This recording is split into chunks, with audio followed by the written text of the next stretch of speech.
Let me tell you something right off the bat. I, Milo Kincaid, am a visionary.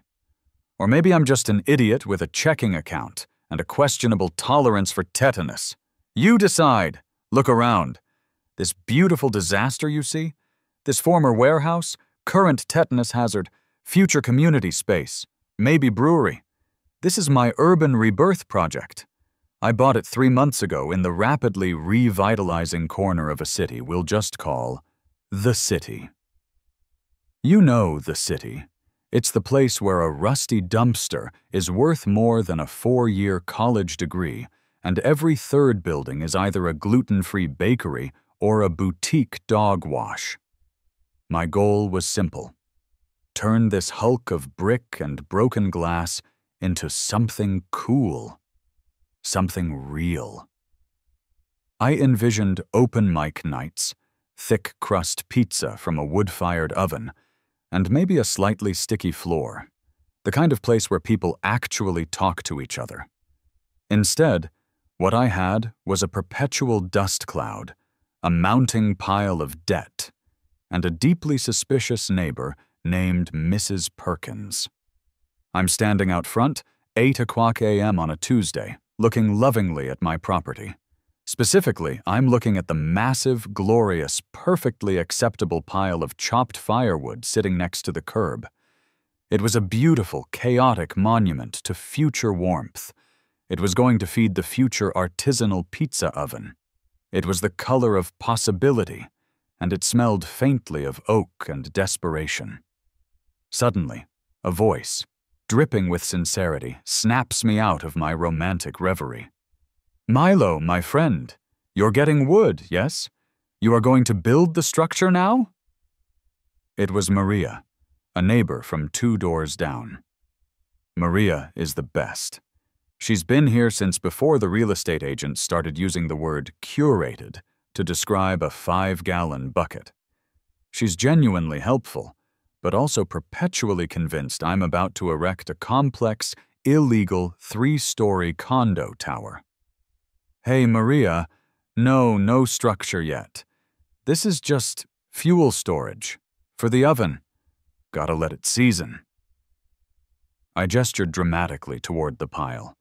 It was roughly 6 feet long, 3 feet wide, and 4 feet high. It was a pile, that's all. Fuel storage. Very rustic, she said, her eyes scanning the street nervously. "Just make sure, my friend, the code doesn't see. They are everywhere now, like pigeons, but with clipboards." I chuckled. "Code? Maria, this is America. We stack wood how we want. It's practically a constitutional right." You are right, maybe. But they fine you for the freedom, yes? Be safe, Milo." She gave me a worried look and retreated into her beautifully maintained 1940s bungalow. A chill went down my spine. Maria wasn't wrong. The city was having an aggressive bout of curb appeal consciousness. I'd been avoiding them, but now I felt like I'd just yelled, "I love unpermitted construction," into a dark alley. 5 minutes later, I heard the sound that strikes fear into the heart of every amateur renovator in this great nation, the slow, deliberate crunch of official government tires on gravel. It was a city vehicle. Not police, not fire, but something far more terrifying. Code enforcement, the bureaucracy brigade. Out stepped Officer Brenda. Let me paint you a picture of Officer Brenda. She was tall, built like a brick outhouse that followed every single rule about structural integrity, and wore an expression that suggested she'd just personally calculated the property tax on every single tear she'd buy humanity. She was the antithesis of my chaotic charm. She didn't look at me. She didn't look at the project. She marched directly to the woodpile. She produced a clipboard, a tiny ruler, and squinted. I approached, pasting on my best I am a responsible and reasonable taxpayer smile. Good morning, officer. Beautiful day for civil service, isn't it? She didn't flinch. She just held up the ruler to the pile. Sir, I am Officer Brenda, Code Enforcement. Do you own this property? That's me. Milo Kincaid. The name's almost as respectable as this woodpile, wouldn't you say? It's magnificent, truly. All seasoned oak. I am issuing a citation, she stated, her voice flat, devoid of human inflection. Violation 45.7b, maintenance of nuisances and unkempt appearance. My smile faltered. Wait. My woodpile is a nuisance? It's wood. It's fuel. It's going to make glorious, non-nuisance pizza. She didn't even look up. The pile is considered unkempt, sir. It lacks proper structure, exhibits excessive randomness in stacking density, and encroaches approximately 7 inches past the allowable setback line, as defined by Section A, Subsection 3. I felt the blood pressure spike. Randomness? It's literally chopped logs thrown into a pile. That's how nature works. Are you going to fine a beaver? Beavers are not subject to municipal code, sir. You are. She ripped the paper off the pad and handed it to me. The total, $500. $500. For the vibes of a woodpile. I stared at the ticket. The specific violation section was highlighted in severe black marker. Unkempt. Officer, with all due respect, what exactly is a kept woodpile? Should I use a level? A protractor? Should it be wearing a tiny, municipal-approved sweater? She paused, finally looking at me, her eyes dead. If you require clarification on aesthetic standards, consult Title 17, Appendices C through G. The fine is due within 30 days. Failure to comply will result in double the penalty and a mandatory court appearance. Have a nice day. And with that, she turned, got into her city-issued SUV, which was, naturally, immaculately clean, and drove away, leaving me holding the most expensive piece of kindling in the known universe. I stood there, paralyzed by bureaucratic fury. $500! That was 3 boxes of tile. That was a perfectly decent used refrigerator. That was almost enough to pay Big Tony to stop, looking at me like I was a problem he hadn't solved yet. I looked down at the pile. My enemy. It was a messy, disorganized, beautiful heap of timber, a monument to, well, being busy, but now it was a symbol of my defeat. I kicked a log, which bounced harmlessly off the curb. And then the crazy idea hit me. The kind of idea that makes you laugh out loud, then immediately check your phone for structural engineering tutorials on YouTube. If they wanted organized, I'd give them organized. If they wanted structure, I'd give them structure. If they wanted a woodpile that screamed, "I have complied with every ridiculous, arbitrary rule ever written," they were going to get it. My eyes scanned the messy pile. Then I looked at the vast, empty space where it sat. I saw the logs, not as a heap, but as components. And the vision came, fully formed, in a glorious, spiteful flash. I wasn't going to build a neat, rectangular stack. That was for amateurs. That was for people who didn't understand the power of true geometric pettiness. I was going to build a sphere, a perfect, 8-foot-tall, towering wooden orb. I immediately yanked out my phone and dialed Leo, my long-suffering best friend and designated emotional punching bag. He picked up on the second ring. "Milo? You sound like you just wrestled a feral raccoon. What's the crisis?" "Leo, it's worse than raccoons. It's the man, the system. I just got fined $500 for my unkempt woodpile." There was a long silence on the line. Then a choked sound. Your what? Is this a bit? Did you just make that up? I wish. Officer Brenda, the human embodiment of a laminated rulebook, slapped me with a $500 ticket for excessive randomness in stacking density. I swear to God, Leo, that was the actual wording. Milo, that's insane. You should fight it. Go to court. Tell the judge they're insane.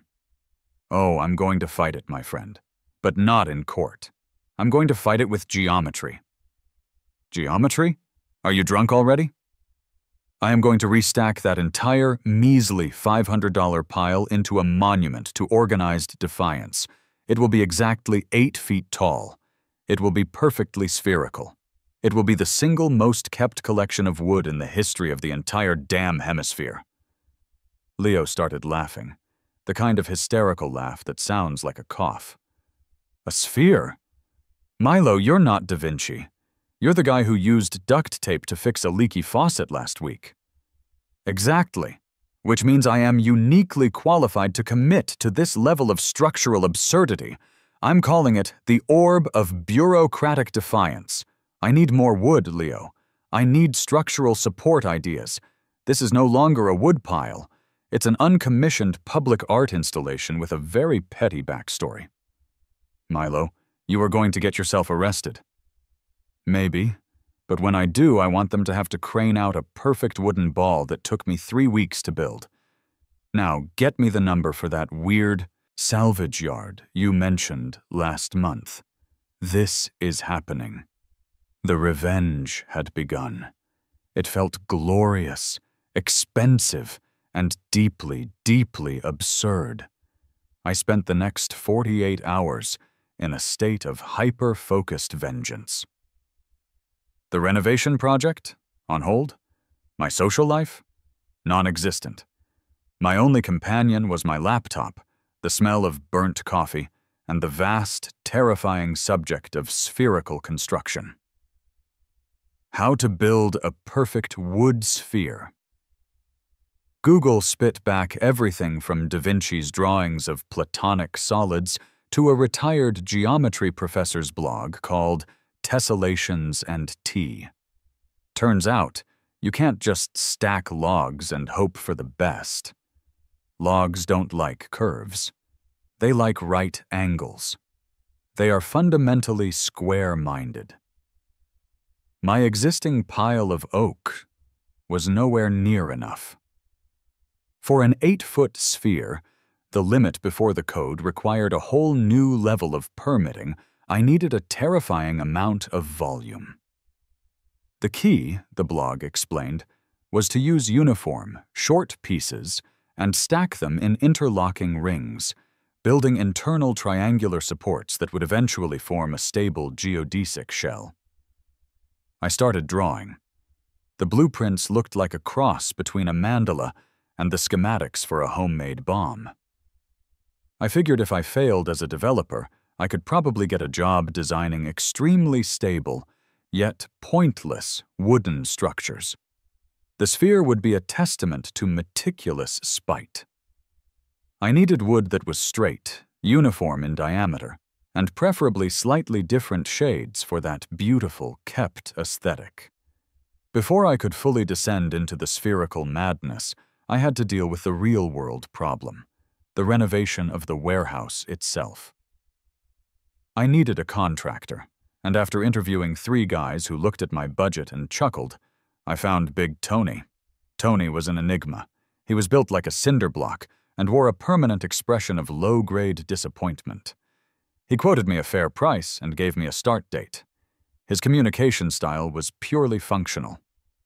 Walls, I'd say. Straight, he'd grunt. Floor? Level, expensive. The interview process was brutal, but efficient. He was the anti-Milo, no nonsense, no wasted energy, and zero sarcasm. He was exactly what my chaotic project needed. I was showing him the back wall, where I needed a new beam installed. He was staring at the wall with the intensity of a man looking for life on Mars. So, Tony, I began, trying to keep it casual. You know how that woodpile situation? The one that got me fined? Noise, Tony grunted, indicating the beam. Right, noise. Anyway, the woodpile. I'm upgrading it. He looked at me, slowly. The disappointment in his eyes seemed to deepen, like a tiny crack in a glacier. Upgrade? Yes, to a sphere. A perfect 8-foot-tall wooden sphere. Art installation. Structural statement. He put down his clipboard. He took off his hard hat. He rubbed his face. This was Tony's equivalent of a 20-minute philosophical debate. Kid, he said, his voice a low, gravelly rumble. I build houses. They got straight lines, they got roofs, they don't roll away. You gonna make it roll? No rolling. It's secured. It's stationary. It's organized fuel storage, just in a geometrically superior shape. Tony looked back at the wall, then back at me. He just shrugged, put his hard hat back on, and pointed a huge finger at the woodpile. Don't poke the bear, kid. They want square. You give 'em circle. You think they won't find a rule for excessive circularity? They can try. I'll cite the city's public art initiatives. Tony sighed, a massive theatrical sigh. Fine. I'll lend you my big level. Just keep the sawdust out of the drywall. I got a warranty to uphold. On the house, not the stupid ball. A small win. Tony's grudging permission and the loan of his professional-grade level felt like a professional endorsement of my foolishness. The sphere required 3 things: uniform diameter, varying shades, and a lack of rot. My existing pile was a chaotic mess of 6 different wood types. Time for a road trip to the specialized world of salvage. Leo had pointed me toward Sal's Sticks and Scraps, a place that sounded less like a lumber yard and more like a low-budget mafia hideout. It was 30 miles out of the city, guarded by a snarling Doberman and run by Sal, a man who looked like he hadn't smiled since 1983. I found Sal leaning against a stack of discarded shipping pallets, chewing on a toothpick that looked suspiciously like a tiny piece of oak. Morning, Sal. Milo Kincaid. Leo sent me. I need wood. Very specific wood. Sal didn't move the toothpick. We got wood. What kind of wood you need? The kind that holds up a house or the kind that holds up a bad marriage? The latter, maybe, but technically I need the kind that holds up a massive, perfect wooden sphere. Sal paused. The toothpick finally moved. A what now? I quickly explained the fine Officer Brenda and the geometric revenge plot. I laid it out like a mission statement. Sal didn't laugh. He just squinted, his eyes tracking the absurdity. $500 for Unkempt? The city's got no soul. He nodded slowly. I get it. You need uniform length, 4 to 6 inch diameter, dry stacked. Exactly. And maybe some slightly darker pieces for contrast? You want wood or you want art? Both. It needs to look intentional. Sal grunted. I got a whole shed of old maple fence post scraps. Dry, straight, different shades of abused. Perfect for whatever lunatic thing you're building. We spent the next hour arguing over the price. Sal was a true artist in the haggling department. 50 cents apiece. Sal, they're leftovers. 30 cents. They're pre-vetted. 45. They're going to be a monument to bureaucratic defeat. That's value. 35. We settled on 40 cents. Plus, I had to buy 2 ancient, rusty construction clamps. I loaded up my battered pickup until the suspension, screamed in protest. The hall looked glorious. It looked like the raw material for a colossal wooden bowling ball. On the drive back, going 40 on the freeway, with a towering load of wood threatening to jettison onto the hood of an unsuspecting Prius, I called Leo. Mission accomplished, Leo. I have the revenge lumber. I've got enough maple scraps to build a wooden planet. Just don't get pulled over. Explain a geometrically superior stack of firewood to a state trooper. The beauty of this plan, I replied, is that once it's built, it's unassailable. I have addressed the unkempt issue with excessive zeal. When I finally arrived back at the warehouse, Big Tony was already there, meticulously laying out lines of blue tape on the wall. He stopped when he saw the towering, slightly lopsided mountain of new maple wood on my truck. He walked over, his boots crunching the gravel. He didn't speak for a full minute. He just looked from the massive pile of new wood to the old pile that got me fined and back to me. "That's more wood," he finally stated, the definition of the obvious. "It is. It's the structural components. I calculated the necessary volume using the spherical packing constant and a slightly inaccurate ruler. I need the added mass for stability and aesthetic integrity." I leaned in conspiratorially. Think of it as the ultimate act of civil disobedience through meticulous organization. Tony just shook his head. "You got a $500 fine. Now you spend $2,000 on wood to fight it. Kid, that's not defiance, that's a bad financial decision." "That, Tony, is where you and I differ. This is an investment in my soul. It's a statement. Plus I got a great deal from Sal." "Sal? The guy with the Doberman? You went all the way out there?" "He understands my vision." Tony chuckled, a dry, dusty sound that was almost a cough. "Right, well, look, I'm starting the demo tomorrow. Your ball of vengeance? You keep it 10 feet from the work zone. I don't want to explain to the city why their fines resulted in a giant wooden soccer ball rolling through the neighborhood. I mean it." "Understood. The sphere of bureaucratic defiance shall remain stationary and structurally sound." Tony walked back to his blue tape, pausing only to retrieve his large industrial-grade level from his toolbox. He tossed it to me. I caught it clumsily. "Don't lose that. That level cost more than your fine.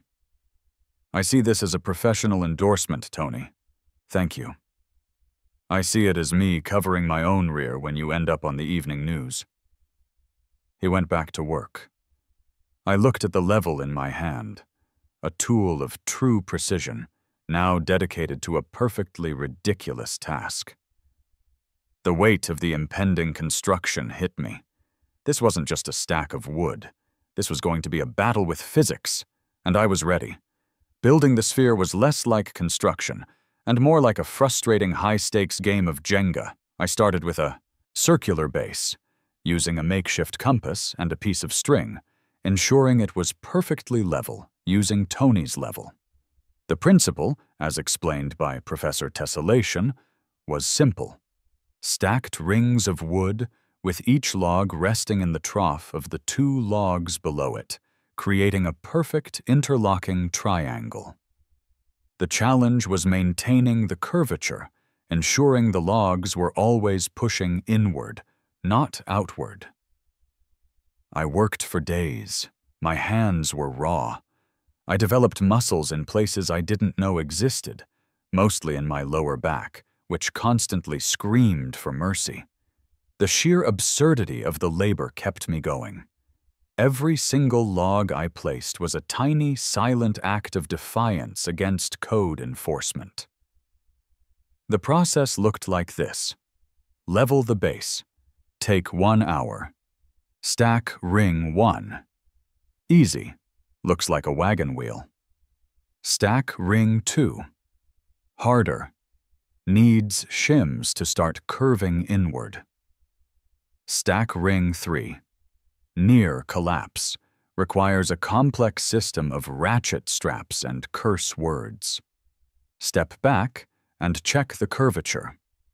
It looked vaguely potato-shaped. Tear down ring 3 and start over. Repeat 5 times.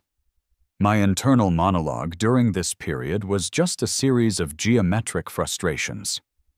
You know what? Screw Archimedes. This wood is biased against circles. Why are these triangles so difficult? If I hear the word tessellation one more time, I'm lighting the whole thing on fire. But slowly, painstakingly, the sphere grew. It became solid, dense, and unnervingly perfect. The varying shades of oak and maple started to create a beautiful, organic patchwork pattern. It was ridiculous, but it was also structurally flawless. The construction site started to feel less like a construction site and more like a bizarre, open-air gallery. People driving by would slow down. Walkers stopped. Phones came out. "Hey, man, what is that thing?" a jogging hipster with a man bun shouted one afternoon. "It's fuel storage, geometrically optimized," I shouted back, wiping sweat from my brow. "Dude, that's like so meta. Is it a statement on consumerism?" "It's a statement on the $500 fine I got for being unkempt." He stared for a moment, then burst out laughing. "No way! That's incredible! Keep fighting the power, man!" He jogged off, presumably to post a picture on Instagram with the caption, "Chouar, geodesic fuel." Then there was Mrs. Perkins, the neighborhood HOA president, who appeared later, pushing her perfectly clean Yorkshire Terrier, Mr. Fuzzy Pants. She stopped right on the edge of the property line, her nose practically twitching. "Mr. Kincaid," I must object. Her voice was a tight, controlled hiss. "Mrs. Perkins, good afternoon. Object to what? My exercise routine? My commitment to structural integrity?" "That orb. It is a visual blight. Furthermore, it appears to be entirely unpermitted. Are you aware of the code requirements for non-standard self-supporting structures?"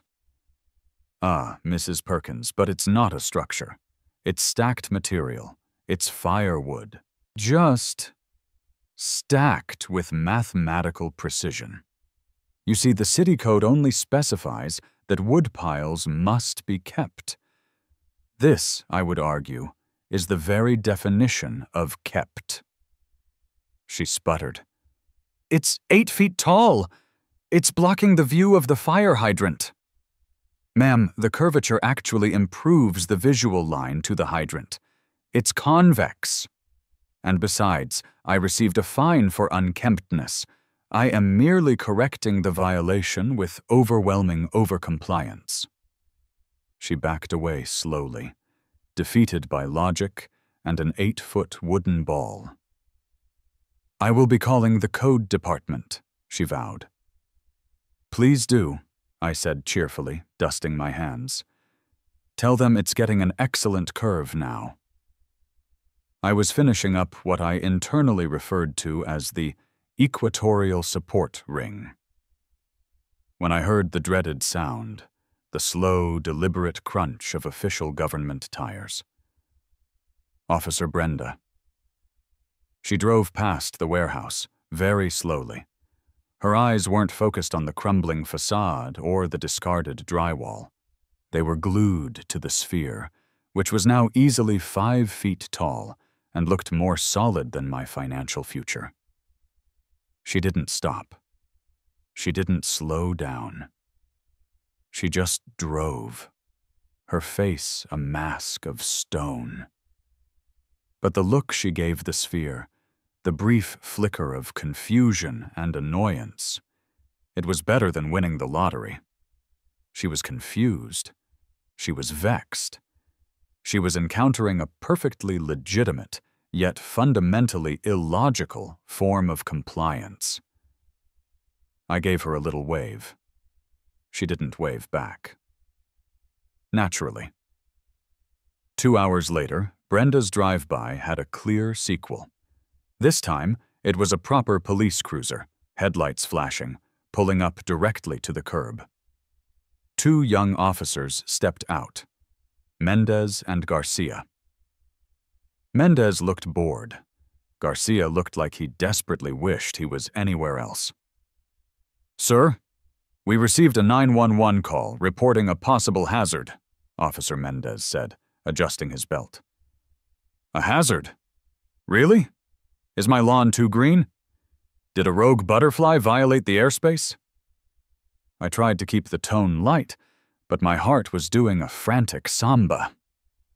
The report specifies a suspicious, large, rolling object being constructed, Officer Garcia piped up, barely concealing a smirk. Ah, the orb. Yes, I can clarify. I am Milo Kincaid, the owner, and this is not a rolling object. It is stationary, structurally stable, and I assure you, incapable of movement. Officer Mendez walked around the sphere, his brow furrowed. It's wood. Precisely, it is firewood. Decorative, highly organized, and geometrically optimized firewood. I call it the orb of administrative absurdity. It's an internal locking geodesic stack, utilizing specific angular constraints to maintain its structural integrity without the need for external binding agents, thus classifying it as stacked material, not a structure. I was laying on the technical terms thick, trying to overwhelm them with vocabulary. Mendez looked at Garcia. Garcia looked at the sphere. So, you're telling me this giant wooden ball is just fuel? Garcia asked, unconvinced. Yes, it's my woodpile.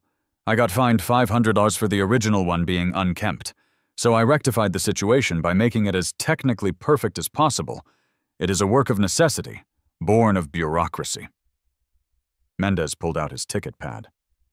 Look, sir, I don't care about the fine, but the report says threat to public safety. If this thing falls, someone gets crushed. It won't fall, officer. It's gravity-locked. Each piece is supported by a triangular stress distribution pattern. I'm currently on ring 17, and it's solid. You could lean on it. I actually did lean on it. It didn't budge. Mendez sighed. Okay, look, I don't know what you're doing. It's weird. It's really, really weird. But it's not a rolling object. And it seems stable. Just make sure it stays that way. We don't want to come back here with the fire department. Understood, officers. Stability is my middle name.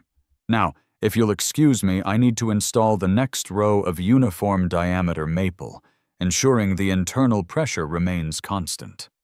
They looked defeated. They looked like they knew they were losing a battle with an eccentric weirdo, but couldn't find the exact rule to stop me. They mumbled their goodbyes and retreated to the cruiser. As they drove off, I felt a rush of adrenaline. They left, skeptical but unconvinced they had a case. Round 2 to Milo. The sphere was almost 6 feet tall now. The end was in sight. The final 2 feet were the hardest. It required a small ladder, careful placement of the smallest, flattest pieces of maple, and an almost spiritual level of concentration. But finally, on a glorious, sunny Friday afternoon, I placed the final capstone piece. The orb of bureaucratic defiance was complete. I stood back, breathing heavily, covered head to toe in a fine layer of sawdust. It was magnificent. 8 feet tall, towering over me, a massive, flawless wooden globe. The light caught the different shades of wood, giving it a mosaic-like appearance. It was geometrically perfect, a true testament to Spite and Da Vinci's early sketches. It was a woodpile, and it was glorious. "Leo," I whispered into the phone, snapping a picture. "It's done. It's a perfect sphere. I have won!" Holy cow, Milo. That thing is terrifying. It looks like a giant wooden eyeball staring into the soul of code enforcement. It does, doesn't it? And it is completely, 100% kept. The immediate, satisfying sense of victory was immense, quickly followed by the chilling realization. What the heck do I do now? And what will Brenda do? The answer to my question arrived 45 minutes later in the form of a black news van with a giant satellite dish mounted on the roof. A hyper-local, perpetually energetic reporter named Chad, accompanied by a cameraman, barreled onto my property. "Mr. Kincaid? Chad Rivers, Channel 6 News. That photo of your structure has gone viral. We're live in 5. I felt a flash of panic, but I immediately switched into my slightly eccentric, deeply put-upon citizen persona. Chad thrust a microphone in my face. "Milo, for our viewers who are just tuning in, tell us, what is this massive wooden sphere, and what is the amazing story behind it?" I straightened my shirt, dusted off my sweatpants, and stared directly into the camera lens. "Chad, thank you for being here. You are looking at the orb of administrative absurdity. And the story is simple. It's a woodpile. It's stacked fuel for my future artisanal pizza oven." Chad blinked. "A woodpile? An 8-foot woodpile?" "Yes. You see, a few weeks ago, the city, in its infinite wisdom, slapped me with a $500 fine for my original woodpile being unsightly and unkempt. Now, as a law-abiding, tax-paying citizen, I felt it was my civic duty to comply. So I asked myself, what is the most kept woodpile I can build? What is the most organized, structurally sound, and aesthetically pleasing arrangement of timber that the municipal code could possibly comprehend? I gestured dramatically to the sphere. The answer, Chad, is this: a perfect geometrically sound sphere. It adheres to all safety codes for stacked material. It doesn't rely on unseemly straps or messy tarps. It is pure, organized, high-density firewood storage. The city wanted compliance, so I gave them over-compliance. Chad was visibly struggling to maintain journalistic objectivity. He was trying not to laugh. "So, this is literally a piece of protest art against a $500 fine?" "It's a declaration. It's saying, if you set the bar for order this high, I will build a sphere around it. I consider the $500 fine the entry fee for the creation of this stunning piece of uncommissioned public art. It is a symbol of every citizen who has ever been unfairly targeted by arbitrary bureaucratic rules. And it is, as you can plainly see, exceptionally kept." I finished with a winning, slightly manic smile. The segment ended. Chad was shaking my hand, grinning wildly. "That was gold, Milo. You're going to be a legend." I was riding the high of my viral fame when the code cruiser returned. Officer Brenda, looking less like a stone statue and more like a volcano about to erupt, stepped out. She was not smiling. She stomped up to the sphere, her eyes scanning the entire structure, looking for the tiny legal crack she could slip through. "Mr. Kincaid," she said, her voice dangerously low. The news segment was inappropriate and unprofessional. Furthermore, I have consulted with my supervisor. This object is no longer a woodpile. "Oh? And what is it, officer? A really big meatball?" "It is an unpermitted structure," she declared, pointing her stern finger at the apex.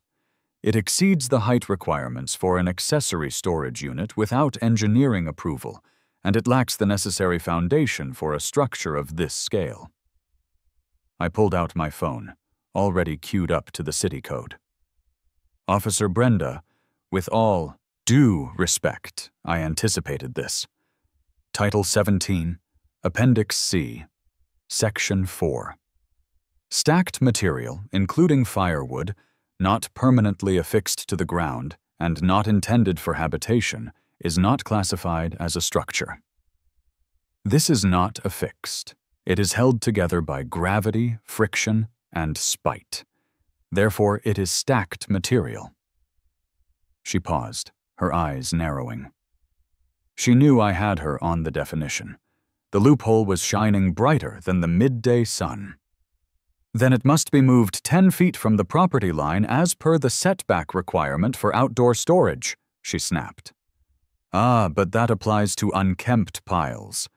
Since this is now classified as art and is generating positive publicity, it falls under the city's public art initiatives, which allow temporary installations to waive certain setback restrictions, provided they are structurally sound and aesthetically pleasing. I was practically vibrating with victory. Brenda's jaw worked. She knew she was beaten, at least for the moment. The woodpile was now a protected species. I will be submitting a recommendation for an emergency ordinance to specifically address spherical stacking density, Mr. Kincaid, she stated, her final, chilling threat. I look forward to reviewing the draft, officer. Maybe you can title it, The Milo Kincaid Anti-Sphere Act. She just turned and marched back to her car, a defeated warrior in the war against fun. Brenda was not bluffing. 3 days later, a certified letter arrived. It wasn't just a fine. It was a full-blown declaration of war. The letter, emblazoned with the city seal, was from the Planning and Zoning Commission. It cited Public Nuisance Statute 902.d and stated that due to the object's unconventional height, structural nature, and potential for unanticipated kinetic energy release, it was being designated a public nuisance. It demanded its immediate disassembly or a full, signed structural engineering inspection and a temporary use permit application due in 72 hours. This wasn't funny anymore. A full engineering inspection would cost thousands, and Big Tony would definitely kill me if I asked him to sign off on a giant wooden ball. This was the city using its full weight to flatten my revenge. Panic set in. I called Leo. They're calling it an unanticipated kinetic energy release risk. They're treating my woodpile like a landmine. Milo, you have to pivot. You can't fight their engineering with your spit and wood scraps. You have to fight them with their own vanity. Art, man. Lean into the art. How? I need an art czar, not just a news reporter. Leo, thankfully, had an answer. He knew the name of the head of the city's Cultural Arts Council, Dr. Julian Vance, a man whose pretension was as legendary as his scarf collection. I called Dr. Vance's office, and through sheer tenacity, got 5 minutes of his time. I used the viral video as my calling card. Dr. Vance, I said, my voice dripping with performative sincerity, I need you to look at the orb of administrative absurdity. It is a commentary on the friction between natural material and bureaucratic constraint. A truly postmodern piece. Dr. Vance arrived wearing a velvet blazer and looking deeply skeptical. He approached the sphere, walking around it slowly, hands clasped behind his back. He hummed, tapping his chin. The density, the natural gradient, the tension between the sphere's mathematically perfect form and the inherent organic chaos of the logs. It's fascinating. A bold statement on containment. Precisely, Doctor, containment. And the city is trying to kill it with an unanticipated kinetic energy release order. He gasped theatrically. Blasphemy! This is the freshest piece of urban sculpture the city has seen in a decade. It is an act of pure, unbridled Mesian rebellion. I had no idea what Mesian meant, but I loved it. Within the hour, I had Dr. Vance posing for photos next to the sphere, declaring it a temporary, vital piece of urban kinetic sculpture, and granting it an immediate, provisional, art installation status. I quickly printed a tiny, self-adhesive plaque. The Orb of Administrative Absurdity, M. Kincaid, 2025. Materials, oak, maple, and pure spite.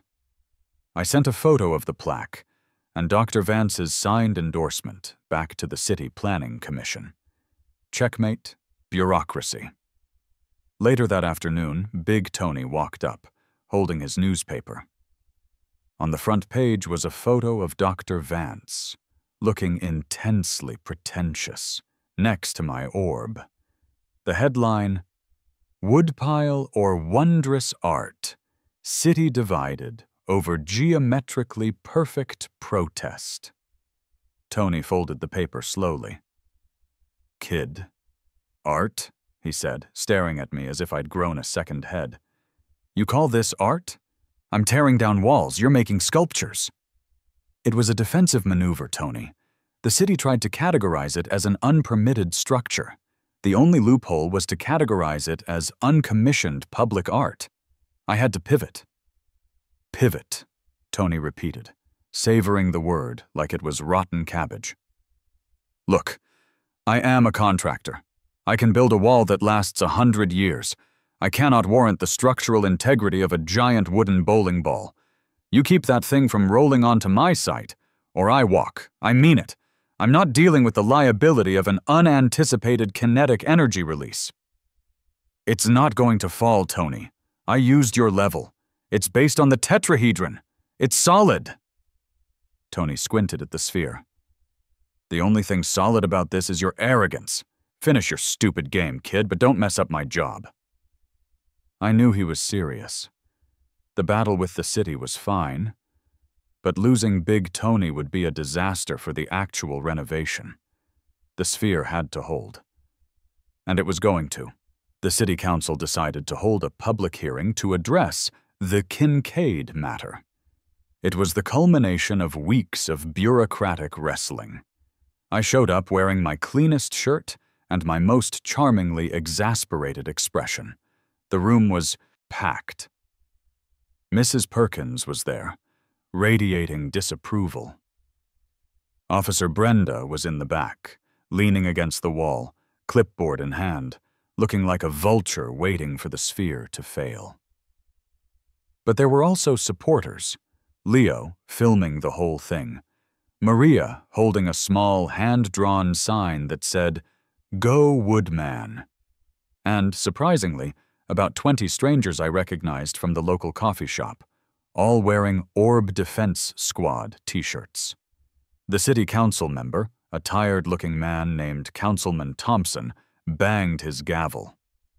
"We are here to discuss the property at 145 Sycamore Street and the large, non-standard, and highly controversial structure located therein." He called on Mrs. Perkins first. She ranted for 5 minutes about property values, unsightliness, and the crude nature of the display. Then he called on Dr. Vance, who spoke for 7 minutes about Miesian rebellion, post-structural wood dynamics, and the need for the city to embrace organic tension. Then it was my turn. I walked up to the podium, feeling the weight of the moment. I discarded the fancy legal arguments and went straight for the heart, my conversational, slightly snarky truth. "Councilman, Councilwoman, Officer Brenda, and Mrs. Perkins, thank you for having me. I appreciate the gravity with which you are taking my woodpile, because that is what we are talking about. Fuel." I paused for effect. The room was silent. "A few weeks ago, I was fined $500 for my original pile being unkempt. I am a man of compliance. I took that fine to heart. And I asked myself, what is the most kept woodpile I can build? Does the city want neat? I gave it geometry. Does the city want structure? I gave it a sphere." I leaned into the mic. "The city code, Councilman Thompson, does not regulate geometric shape. It regulates appearance and structural soundness. My woodpile, the orb of administrative absurdity, is geometrically flawless. It is structurally solid. It is, by every measurable metric, the most kept piece of outdoor storage in this entire city. And now, Because I achieved a level of compliance that the code department did not anticipate, you want to force me to tear it down. You want to squash creativity. You want to penalize a citizen for overachieving. I spread my hands in mock helplessness. This orb is not a threat. It is a tourist attraction. It is bringing people to this neighborhood. It is a symbol of every little guy who has ever felt suffocated by bureaucracy. The $500 fine was a tax on freedom. The sphere is my receipt for that tax. I finished with a rhetorical flourish. I am not asking for special treatment. I am simply asking that if I comply perfectly with the rules you set, you don't then change the rules just because my compliance happens to be more creative and, frankly, funnier than you expected. The crowd erupted in applause. Even Councilman Thompson looked like he was suppressing a smile. After a brief, tense huddle, Councilman Thompson banged the gavel again. Mr. Kincaid, the City Council recognizes that this situation has become a matter of public interest. He cleared his throat. We also acknowledge the technical compliance with the letter, if not the spirit, of the Stacked Materials Ordinance. He delivered the verdict. The Council votes to allow the structure, henceforth classified as a temporary artistic installation, to remain in place for a period of 6 months. We will not order its removal. However, he added, looking pointedly at me, the original fine for the initial, truly unkempt pile remains valid. $500. It stands as a necessary enforcement action. A sigh of relief and a cheer went through the crowd. I had won the battle, but lost the initial skirmish. It was a Pyrrhic victory, but it was my victory. I had to pay the fine, but my sphere stood tall. I walked up to the clerk, pulled out my checkbook, and paid the $500. Please note on the memo line, I said, payment for the right to organize my wood in a dramatically superior shape. The orb of administrative absurdity became a minor local landmark. I set up a small sign that read, Orb Photo Op, $5 suggested donation to the Woodpile Restoration Fund. People actually paid. I spent the next few weeks giving orb tours, explaining the geometry, the fine, and the power of organizational spite. I saw the irony. The fine had cost me thousands in time and material, but the orb itself was now generating more goodwill and revenue than the actual renovation. It was a beautiful thing. The neighborhood, even some of the initially skeptical neighbors, had rallied around the absurdity. Big Tony was actually amused. One morning, he was laying concrete for the new foundation. I saw him staring at the sphere, shaking his head. You know, kid, he mumbled, wiping his brow, it's dumb, but it's solid. You actually built a geometrically sound, self-supporting timber orb. Tony, is that a compliment? No, it's an observation. Now, focus on the concrete, and keep the tourists off the wet slab. It was the closest thing to a compliment I would ever get from him. A quiet truce. Later that week, I saw Officer Brenda across the street. She was ticketing someone for an expired parking meter. A standard, boring violation. I waved at her. She didn't wave back. But as I turned to go inside, I glanced back. She was looking at the orb. For a brief second, I thought I saw the smallest upturn of her lip. It was so fleeting, it might have been a trick of the light. But it was there. A tiny, grudging nod of professional exasperation, or maybe, just maybe, respect. The relationship was changed. She knew I played by the rules. I just played them with style. I was feeling pretty good. The fine was paid. The orb was safe. The renovation was moving. The world was right. Then the mail arrived. Another thick envelope, city seal, planning and zoning. I ripped it open, already bracing myself. It wasn't about the orb. It was about the paint on the front door. Violation 12A, subsection 3. Inadequate aesthetic adherence. The report stated that the current primer color, a sad institutional gray, was not within the acceptable palette for this historic district, and demanded I select an approved color within 30 days. I crumpled the paper, then smoothed it out again. This was a new level of petty. They wanted me to pick a color? I walked out, stood next to my orb, and stared at the front door. I pulled out my phone and called Leo. "I need your help. The city is now regulating the color of my front door. They say my primer gray is inadequate." Leo sighed. "Milo, just pick a nice historic blue and be done with it."